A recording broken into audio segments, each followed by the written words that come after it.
If there's a way to screw it up, yours truly will find a way.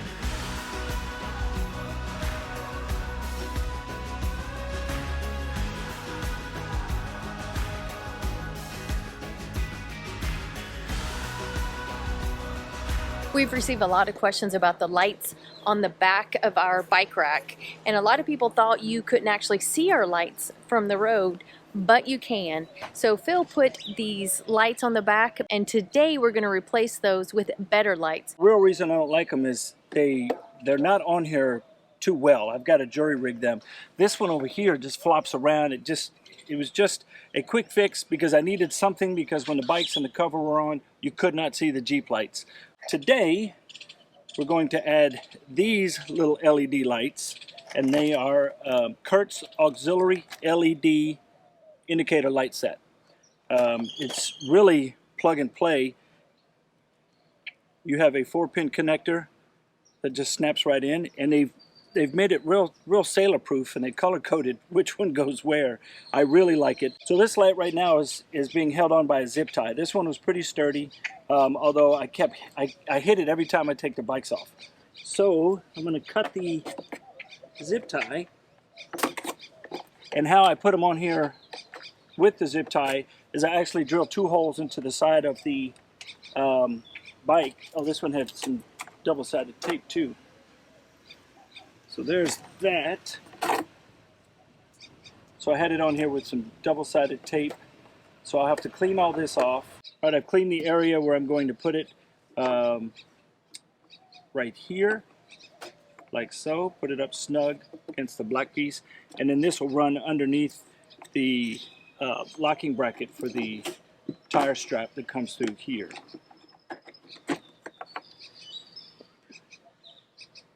Now let's see if I can get this backing off without sitting here for a half an hour. You know how it is with 3M tape. Ah, there we go, got it. All right. Get it up here. Don't hide that too much.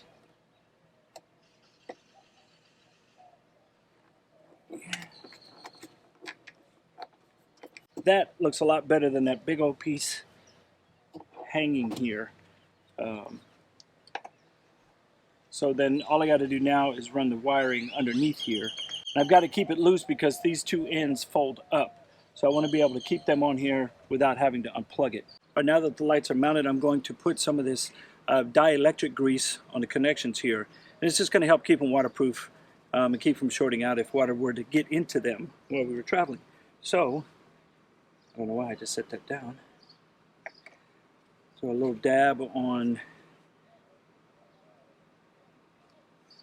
each prong.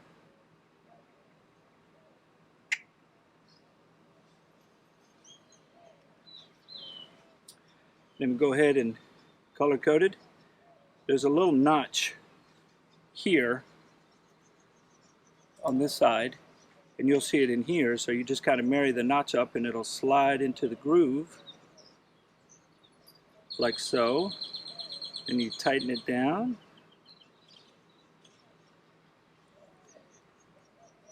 Nice and tight. Make sure you have a good connection. So now do the other side with the dielectric grease. I'll be honest with you, I'd never even heard of this until I watched a video on this light and this very bike rack that he was putting it on. Like, man, that's genius.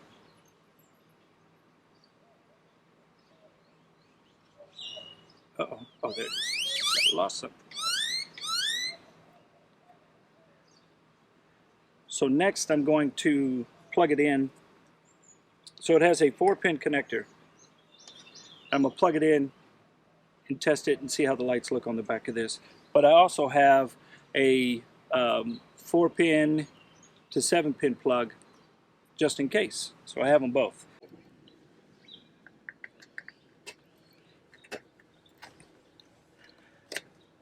Now they're backwards. For real? So you're gonna have to change and make them not meet or take them off. I say you change it, because if you pull it off, the sticky may not stick. Sometimes you just have to laugh at yourself. So once again, I've hooked something up backwards. Remember earlier when I said it's almost sailor proof? Apparently not. I'm not taking them off of the bike rack because I'll probably ruin the tape. So now I'm just going to swap connections and hope that fixes it. We did look everywhere. There's no light or left on anything. Yeah, we just checked the package. This is the only writing that came with the package. There's nothing behind it. Nothing. There's nothing that says yellow is right and blue or purple is left. Nothing. So, of course, if there's a way to screw it up, yours truly will find a way. All right. So I made the alternate connections. Phil's method. Now we'll see if the blinker works as advertised.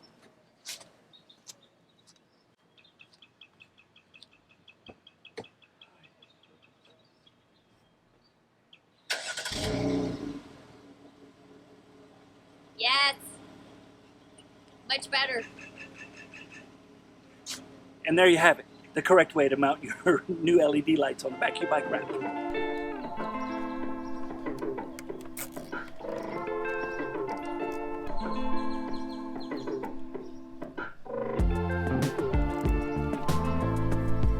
One thing I don't like after getting the wiring run is the 4-pin door that covers it when it's not plugged in is pushing on the wire and it's bending it all the way over. I'm not a fan of that, so I'm going to switch it to my 4 to 7 pin and see if that works out any better. So I'm just going to plug this in, maybe. All right, that's good and tight. Now I'm going to switch here. Yeah, I feel a lot more comfortable the way the door is not pushing on the wiring here. All right, so now that I'm using this, let's test the lights again and see if they'll work with this 7-pin connection.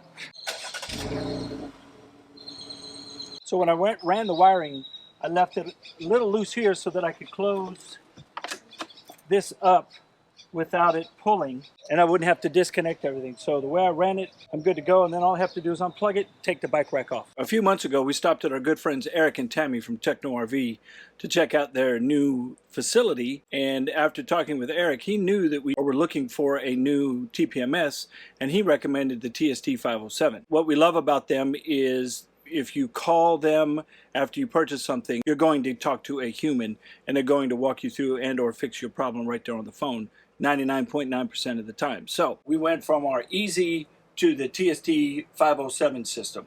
I just wasn't happy with the Easy system. It took forever to load the screen. I couldn't see it sometimes if the sun was hitting me or the TPMS at a bad angle.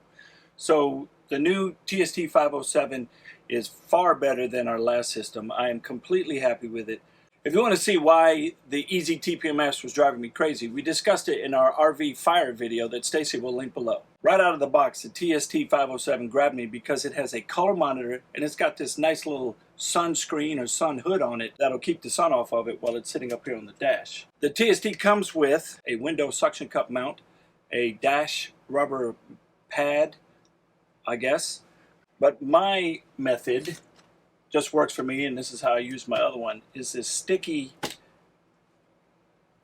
it's a sticky film or a sticky pad that you just wet it, let it dry for a second, and then you put it wherever you want. And for me, it's up here on the dash. It's out of the way, takes up less space. I don't have to worry about these things moving on me or falling off. It just stays in place. The TST color monitor, and you can have either one. You can have the color or you can have a black and white model. Now this one will do your tire temperature and your tire PSI, and they roll through periodically. This will allow up to 4 additional towables or trailers behind your main vehicle. For us, it's the RV, and we have the Jeep that we tow behind us. As you can see, it's a pretty decent size monitor. It's about 3.5 by 2.25, 2.5. The TST 507 comes with 2 different types of sensors. The flow-through sensor, which we have here on the RV, which allows you to air up or check your tires without having to take the sensor off. So you can just put it on, inflate, and check your tire pressure. The flow-through sensors will only work on a metal valve stem. They will not work on a rubber valve stem. If you have rubber valve stems on your RV, then the cap sensor is the one for you. For the Jeep, we use the cap sensors, and the difference between the flow-through and the cap sensors is I can't just hook up my gauge and check the pressure or add air. You have to physically take the cap sensor off to check that. What I like about the TSD 507 is the repeater, and I think that's what's making our sensors boot up faster than my old EZ. I've attached my TPMS repeater here in my chassis battery bay, and I connect the positive and negative leads with these little cable connections to the battery terminals themselves. I have to physically come out and attach these each time we start up our travel day and when we end our travel day. And yes, we did add another slap wrist bracelet to our checklist. I forgot one important feature, this little baby right here. The sensors take a battery size 1632, so make sure you have plenty of these so when your sensor dies on you, first thing you'll want to do is go out and swap out the battery. After 35 days in San Antonio with surgery and procedures and injections and countless doctor's appointments, Ruby is finally all buttoned up and we are ready to hit the road again, and we could not be more excited. All right, we made it about 35 miles. Our first stop is for fuel, and you can see Phil is going to be filling us up. We're at a Love's. We do prefer a TA because we get a better savings for our TSD fuel savings card, but you know, you got to take what you can get. And you can tell by how loud it is right here, this place is packed. We also need DEF, so I'm giving Phil a hand so he doesn't have to come back in the rig. All right, pulling it forward because our DEF tank is further back. And we spent some money today on fuel. I think it's our highest amount we've ever spent at one time. Sorry, let me line me up here. I'm looking at Phil in the rearview mirror. Okay, so we spent over 200 bucks on fuel. We were less than a quarter of a tank, so it was like $3.05 a gallon. I'm not sure what our discount is yet with Love, so we'll find that out when Phil comes back in. We saved a whopping $9.34. Oh my gosh. And we put in $200.06. So we need to get to a TA quickly. yes, we put in 64 gallons at $3.08. Luckily, there's a TA where we're stopping tonight, so in the morning we can fill up there if we need to. Yeah, this didn't offer much in way of savings. $9. It's better than nothing. Yeah, it's so true. I'll take $9. True. It'll get me a number 4 at Chick-fil-A, that's for sure. It's 1 p.m. and we've stopped again. This time it's for food. So I'm taking Giz out now so I can walk him and let him get his legs back, and then we're going to go in and have a quick lunch, and then we'll hit the road again. Of course, you know I always have to keep Phil well fed so he can keep us moving down the road. Luckily this time I have tons of leftovers in the fridge, so we're just going to zap something in the microwave with our Battleborn batteries. We don't even need to turn on the generator, and then we'll be back on the road again. In. I'm zapping the pumpkin soup and the, I guess Mexican goulash or whatever it was you made. It's goulash. The Mexican goulash is just a bunch of stuff I just threw in and stir-fried together. Few Mexican seasonings, and it's good to go. This is good. Good stop. We've made it to our first overnight location, and I'm not sure if you can see where we are, but if you look at the side of that truck, that might give you a big old hint. I'm out walking Giz, and we thought it was going to be cool enough tonight, so we didn't need to turn the generator on for the air conditioner, and we still may not need to as far as the temperature wise, but that big old Walmart truck that parked beside us has his generator on, and it is super loud, so I don't know if we go to bed tonight how loud that's going to be. Although I guess it wouldn't be too bad for Phil. He'll sleep straight through it. Me? I don't know. So we will see if we close it up tonight and turn our generator on all night. The jury's still out on that one. We had the tires changed, and when they took the tires off, they had to take the rubber gasket that goes around the inner dual tire valve stem. This rubber grommet right here is supposed to fit in one of the rim holes, and it's supposed to hold the valve stem in place so it doesn't vibrate and wear a hole in the side of the valve stem. So it's come out on us twice. I noticed it when I was putting the new TPMS sensors on yesterday, and I checked it a couple times today. It was off, it was behind, it was in between the duals.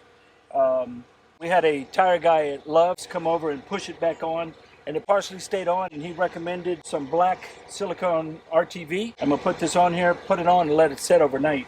Now, believe it or not, I did climb underneath the RV yesterday when Phil was trying to fix it, and he couldn't get his arm in between the two tires. Luckily this time, the position of the wheel, he can actually get to it to pull it through and then glue it down. So I'm going to put the RTV around the seal itself and then push it back in there and hopefully seat it kind of flat. Right now the grommet is on, it's sealed in with the black RTV. When we stopped at the Loves, the tire guy, young kid, very nice, very polite, said to make sure I got the black RTV, not the blue, because it's hard to get off.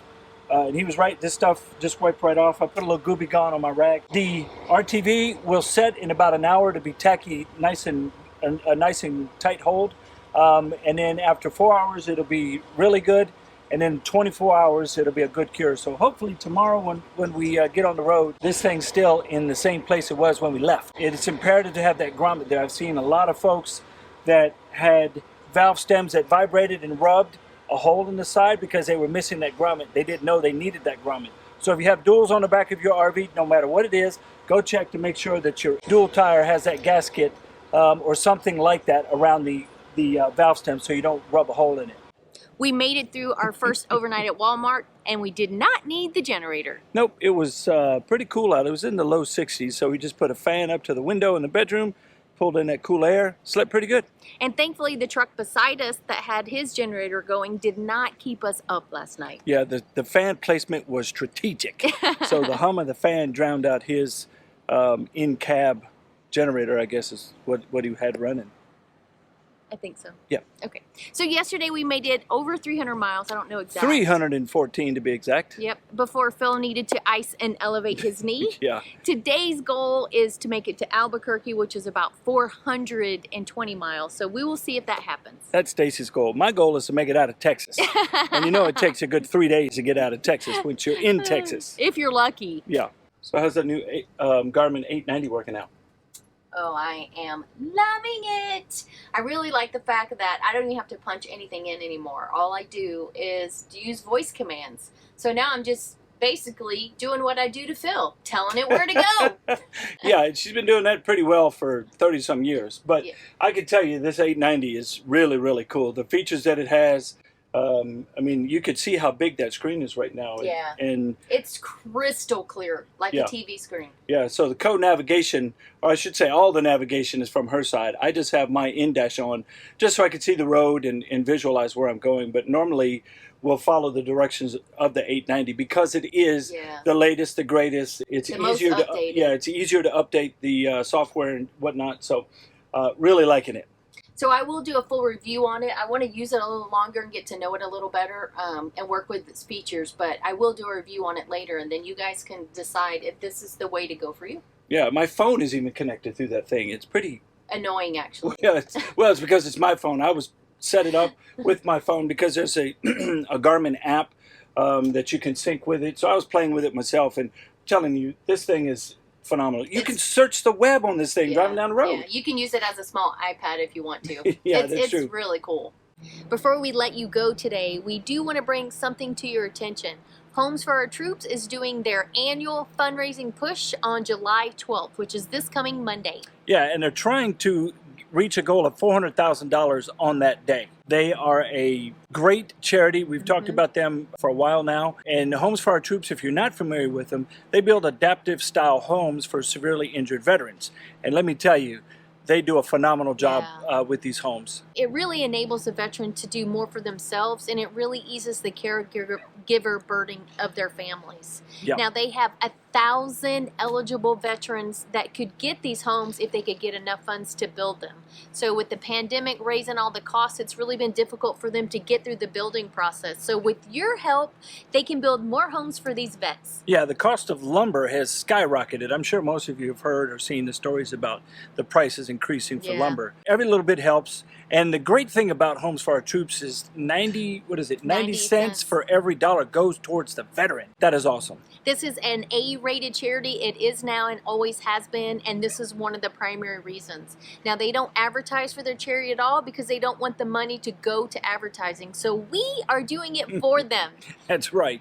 So we will drop a link down below to our fundraiser page for Homes for Our Troops. If you drop off a few bucks there, it will count toward their goal of $400,000. bucks. Yep. So we're going to get on it. We're going to donate, and we hope we can help them reach their goal of $400,000. Yes, and if you need a reminder, I will be reminding everyone through Facebook, Instagram, and Our Village. So if you haven't joined us, join us over on the social medias, and we'll send you a shout out as a reminder. All right, so you got a lot of homework to do. Get hot.